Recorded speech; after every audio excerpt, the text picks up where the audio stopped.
नमस्कार, दोपहर के 2 बज चुके हैं। आप सभी का स्वागत है न्यूज पंच में। मैं हूं आंचल गुलाटी और देश का सबसे भरोसेमंद चैनल कौन सा, डीडी न्यूज, जो आपके लिए लेकर आया है ये शो, जहां पर हम खबरों को दिखाते हैं सच की बारीक पड़ताल के साथ। हमारे साथ जुड़ते हैं हमारे ग्राउंड रिपोर्टर। तो आइए सीधे शुरुआत करते हैं इस वक्त की प्रमुख टॉप लाइन्स के साथ। तो पहली खबर जो आज हम ट्रैक कर रहे हैं वह जानलेवा जश्न पर अब कौन दिखा रहा है सख्ती। सख्ती स्वतः संज्ञान से ली गई है हाईकोर्ट द्वारा। इसे करेंगे ट्रैक आपके लिए, क्योंकि आरोप प्रत्यारोप का दौर जारी है। और वहीं दूसरी खबर, बांग्लादेश में इतिहास के साथ की जा रही है छेड़छाड़। राष्ट्रपिता का छीना गया है दर्जा। क्या है पूरा मामला, जानेंगे अभी हम इसी न्यूज पंच के में। और अमेरिका में 12 देशों की नो एंट्री क्यों ट्रंप साहब ने की है, इस पर भी करेंगे बात।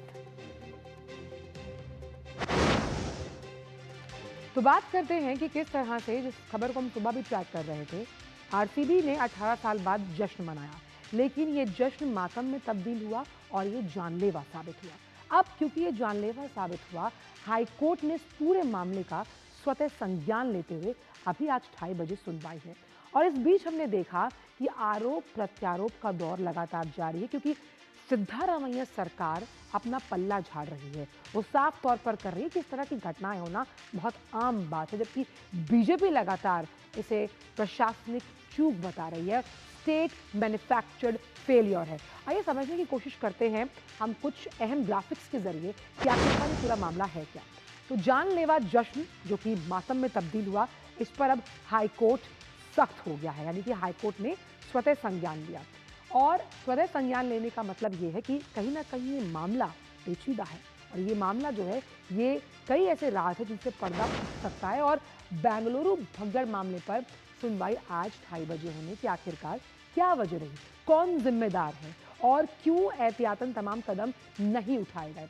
दोपहर 2:30 बजे सुनवाई होनी है और ये सुनवाई बताएगी कि आखिरकार इस मामले के पीछे की मुख्य वजह क्या रही। और आरसीबी की विक्ट्री परेड के दौरान ये भगदड़ हुई।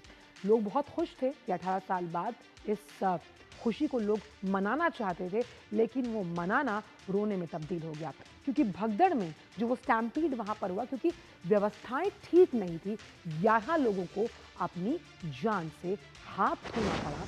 और ये काल के गाल में ये लोग समा गए। आइए अब समझते हैं कि भाजपा ने इस पर किस तरह से हमला बोला है और भाजपा हमलावर क्यों है इस पूरे मामले को लेकर। और वहीं कर्नाटक के मंत्री जो है वो अपनी गलती मान रहे हैं। ये दोनों साउंड बाइट्स आपको सुनवाते हैं। कर्नाटक के बेंगलुरु में जो हुआ है, it was a government manufactured stampede. And look at the audacity of the chief minister. Chief minister Siddaramaiah कहते हैं ऐसे स्टैम्पीड तो बाकी जगहों में होते रहते हैं। He is trying to normalise a stampede in which 11 innocent lives, 11 valuable lives have been lost. Kannadigas are not going to forgive the chief minister and the deputy chief minister. ये chief minister और deputy chief minister की आपस की लड़ाई के कारण, दोनों के बीच अनबन के कारण 11 जाने गई है। ना तो भारत क्षमा करेगा और ना ही कर्नाटक और बेंगलुरु क्षमा करेगा डीसीएम और सीएम को। The government has owned up responsibility. This could have been avoided with better planning and coordination. But of course, this is it is after 18 years. RCB has won the cup. There was a lot of frenzy. There was a lot of expectations from the people. A stadium which has capacity of 35,000 people, 2.5-3 lakh people.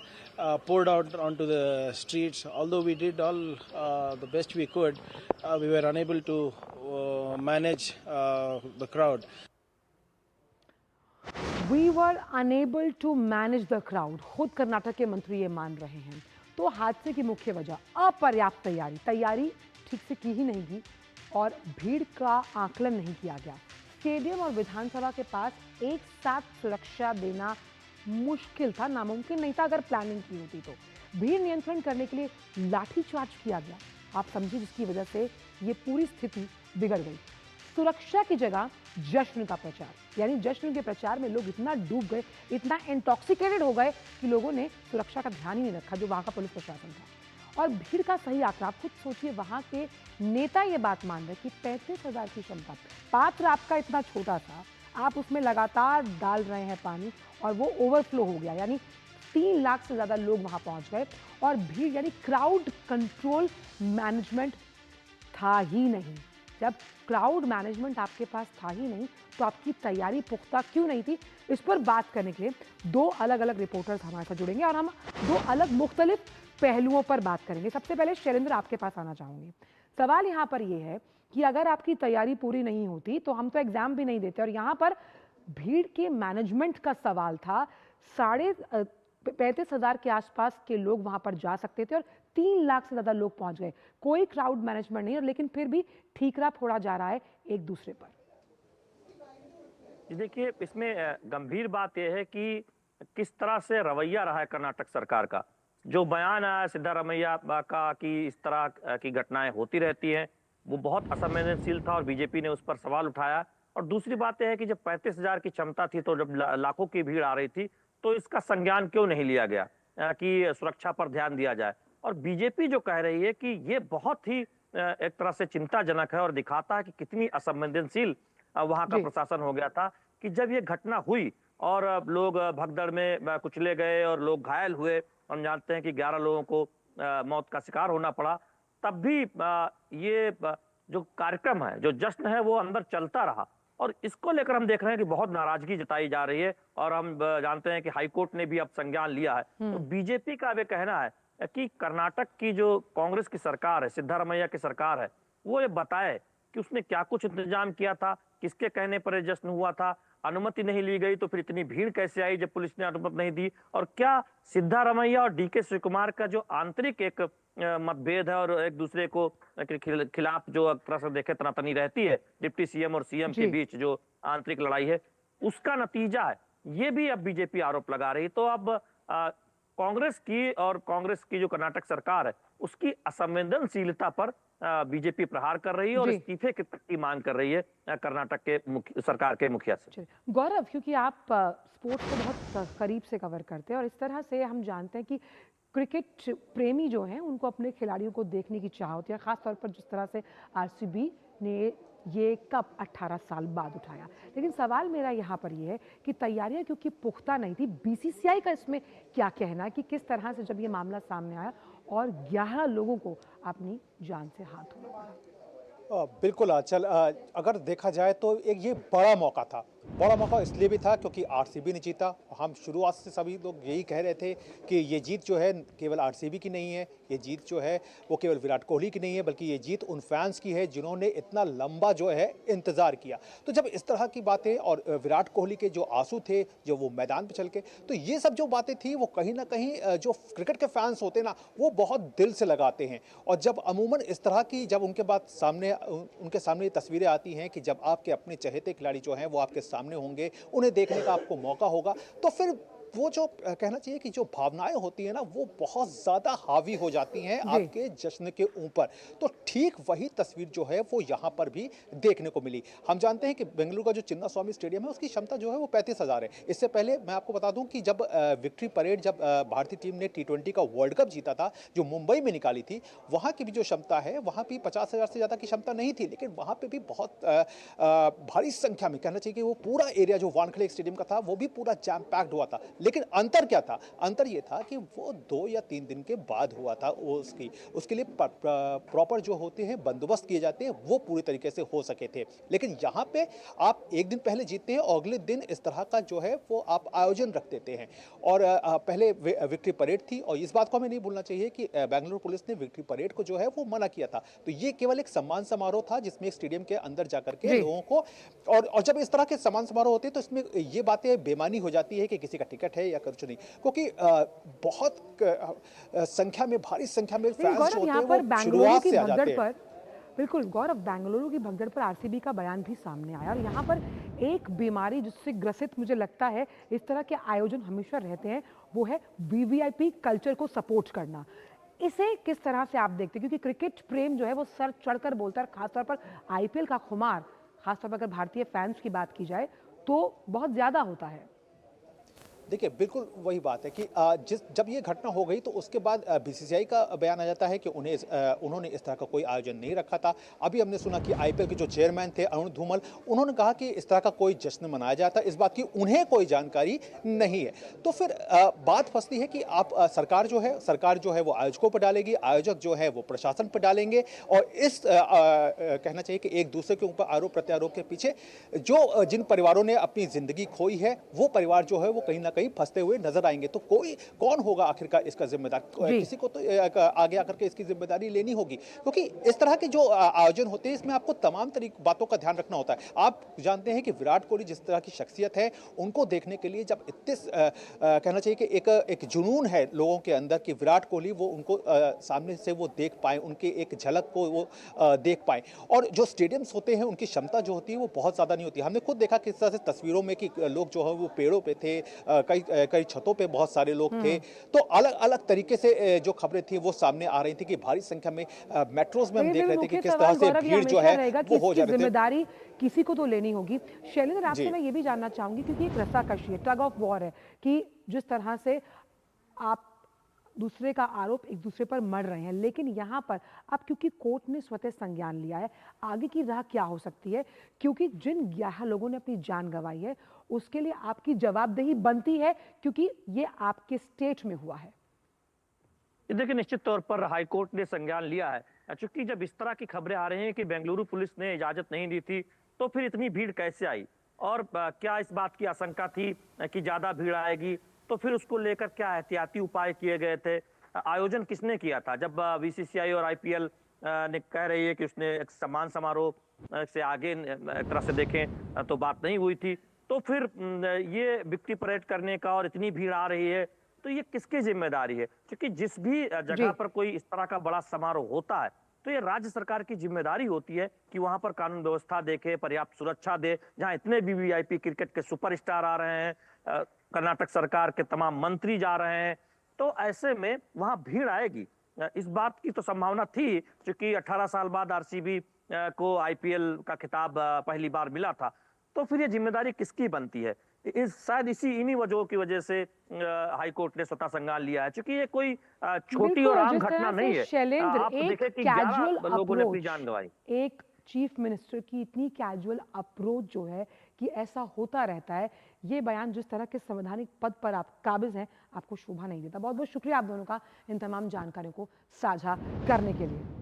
बात करते हैं पड़ोसी देश बांग्लादेश की, जहां शेख मुजीबुर रहमान से छीना गया है क्या उनके राष्ट्रपिता होने का दर्जा। बांग्लादेशी नोटों से भी बंग बंधु गायब हो गए।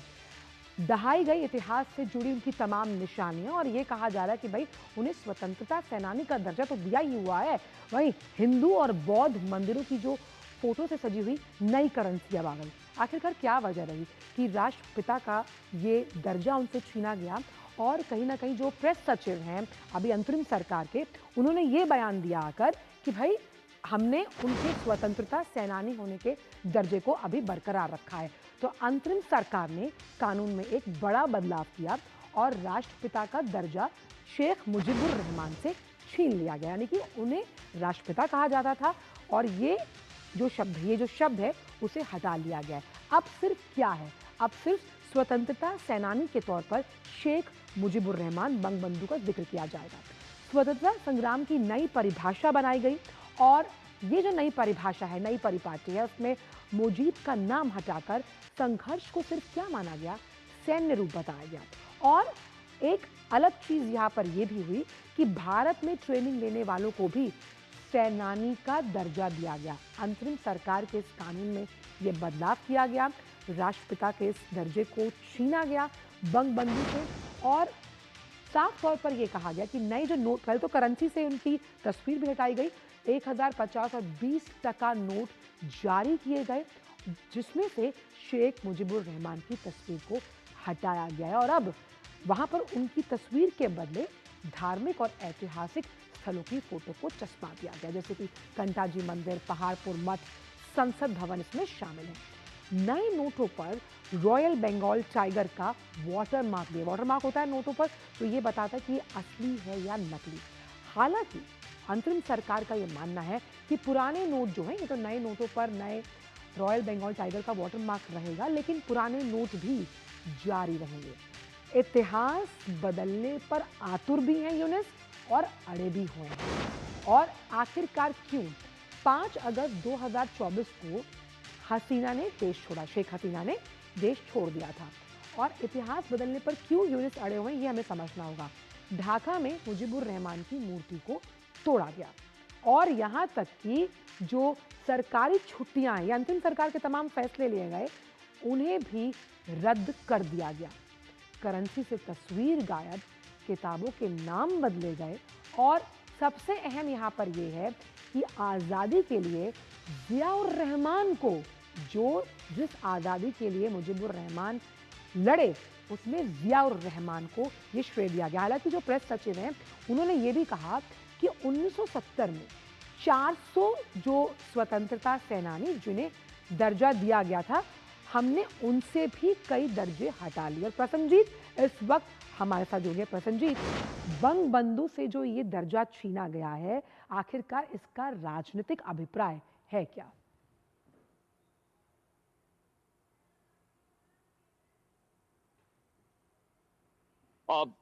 देखिए आंचल, पहली बात तो यह है कि पिछले साल 5 अगस्त से या जुलाई अगस्त रिवॉल्यूशन नाम के जो कुछ भी हुआ है बांग्लादेश में, उसके बाद से बारी बारी में ये जो मुजीबुर रहमान और बाकी लोगों की 1971 में उनका जो भूमिका है, उस भूमिका को जैसे भी हो छोटा करके दिखाना पहली बात। दूसरी बात है कि ये सारे लोगों को बांग्लादेश के खिलाफ दिखाना है, और ये सारी लोगों को एक पसंदीदा वर्ड है फैसिस्ट बनाना। ये काम मोहम्मद यूनुस सरकार की तरफ से किया जा रहा है।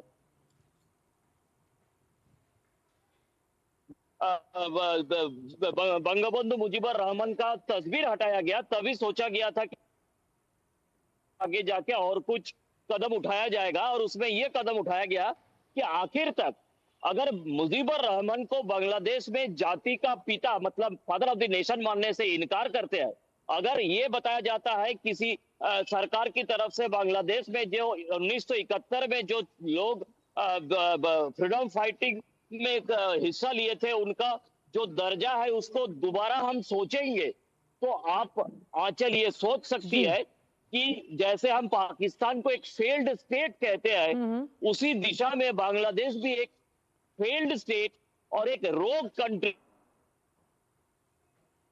रोग का बांग्ला में हिंदी में करना नहीं चाहता हूं, रोग कंट्री के हिसाब से तब्दील हो गया है पिछले कई महीनों में। और बांग्लादेश अगर इसी जगह पे ना रुकते हैं तो आगे जाके एक तानाशाही का राज होने जा रहा है, इससे कोई दो मत नहीं है आंचल। बिल्कुल, और जिस उम्मीद के साथ अंतरिम सरकार के इस पद पर यूनुस साहब काबिज हुए थे, लेकिन कहीं ना कहीं जो फैसले वो ले रहे हैं वो इस बात की तस्दीक नहीं करते कि जो स्थायित्व बांग्लादेश में आना चाहिए था उनके बाद वो आ नहीं रहा। बहुत बहुत शुक्रिया प्रसन्नजीत इन तमाम जानकारी को हमसे साझा करने के लिए। वक्त एक छोटे से ब्रेक का है, ब्रेक के उस पार आकर जानेंगे कि ट्रंप साहब अब क्यों सुर्खियों में है। जुड़े रहिए न्यूज़ पंच के साथ।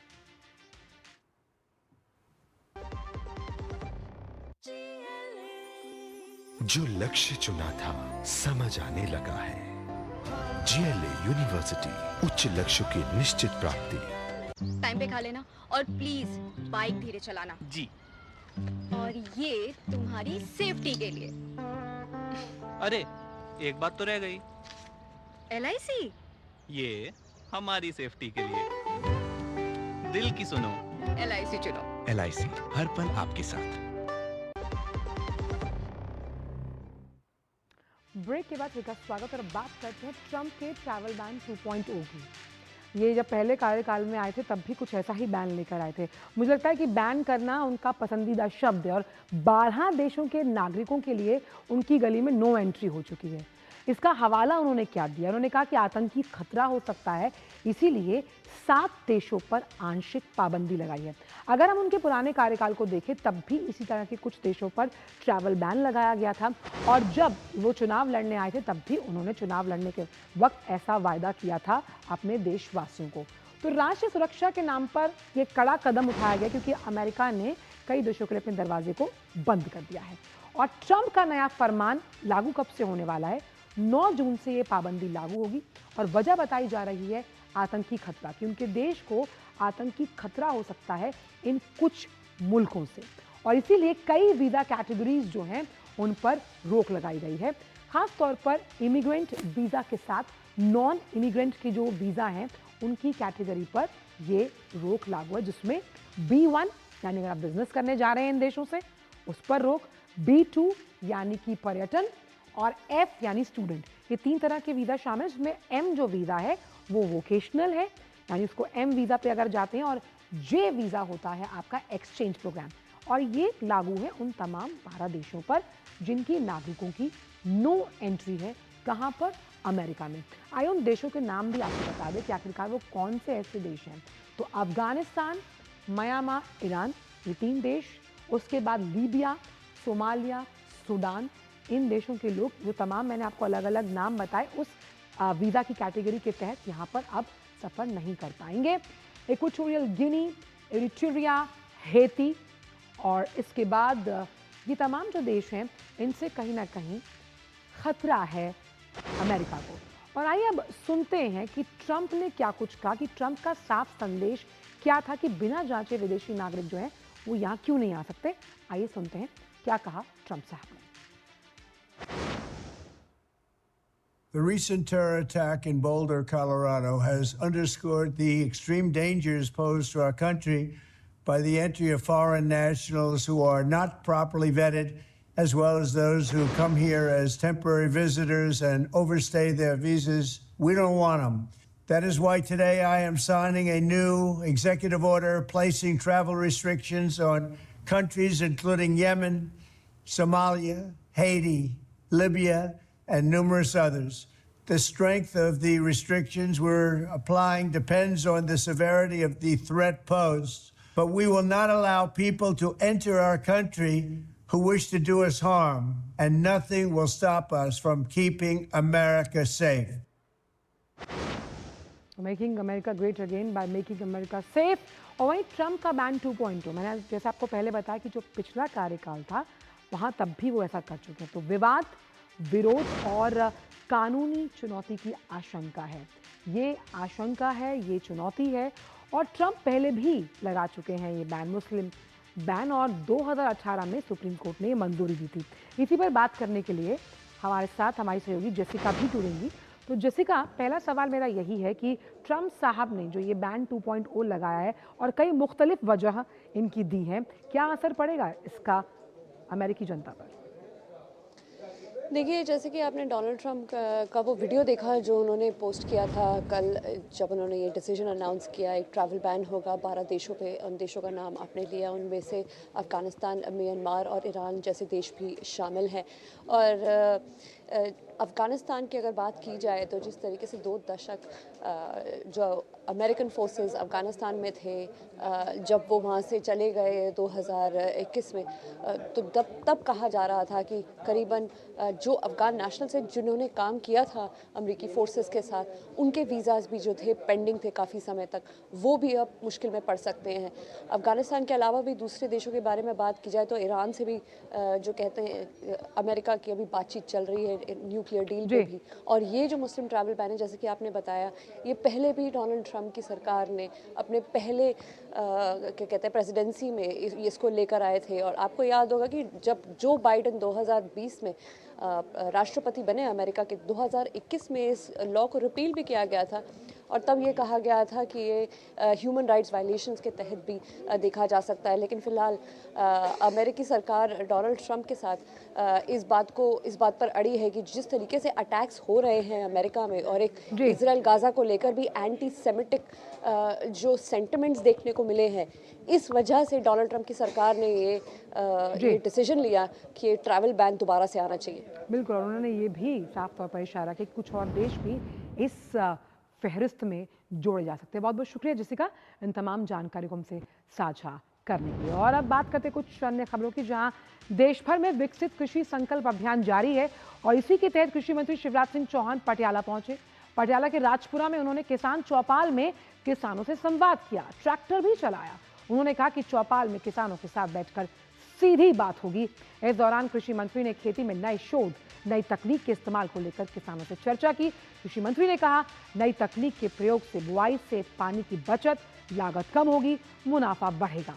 और इस दौरान कृषि मंत्री केंद्र सरकार, राज्य सरकार, कृषि विश्वविद्यालय समेत अन्य केंद्रों के एक साथ मिलकर एक टीम के काम करने पर भी उन्होंने जोर दिया।